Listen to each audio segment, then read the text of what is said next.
Andhra Pradesh BC సంఘం ఆధ్వర్యంలో ఈ రోజు మనం మాట్లాడుకునేటటువంటి నా బీసీ జాతి కళింగ వైశ్యులు ఇవాళ విశాఖపట్నం, శ్రీకాకుళం, విజయనగరం, ఉత్తరాంధ్ర వేదికగా నివసిస్తున్నటువంటి కళింగ వైశ్యులు ఈ రోజు వారి యొక్క జీవన స్థితిగతులపై ఈ రాష్ట్ర ప్రభుత్వం ఆలోచన చేయాలి.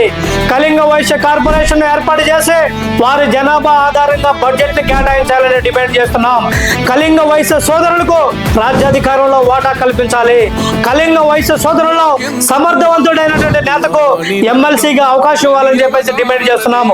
ఎందుకంటే ఇవాళ కళింగ వయసుల్లో కడు పేదరికంతో బతుకుతున్నటువంటి వేల కుటుంబాలు ఉన్నాయి. ఇవాళ విద్యకు దూరమైనటువంటి కుటుంబాలు ఉన్నాయి. ఇట్టి పరిస్థితుల్లో రాష్ట్ర ప్రభుత్వం మరి వాళ్ళ మీద దృష్టి సారించి ఆర్థిక భరోసా కల్పించాల్సిన బాధ్యత ఈ కూటమి ప్రభుత్వానికి ఉందని తెలియజేస్తున్నాం. ఆంధ్రప్రదేశ్ బీసీ సంఘం ఆధ్వర్యంలో అతి త్వరలోనే కళింగ వయసులతో ఆత్మీయ సమావేశాలు ఏర్పాటు చేసుకొని వాళ్ళ జీవన స్థితిగతులు, జీవన ప్రమాణాలు ఈ రాష్ట్ర ప్రభుత్వానికి తెలియజేస్తామని చెప్పేసి ఈ సందర్భంగా తెలియజేస్తున్నాం.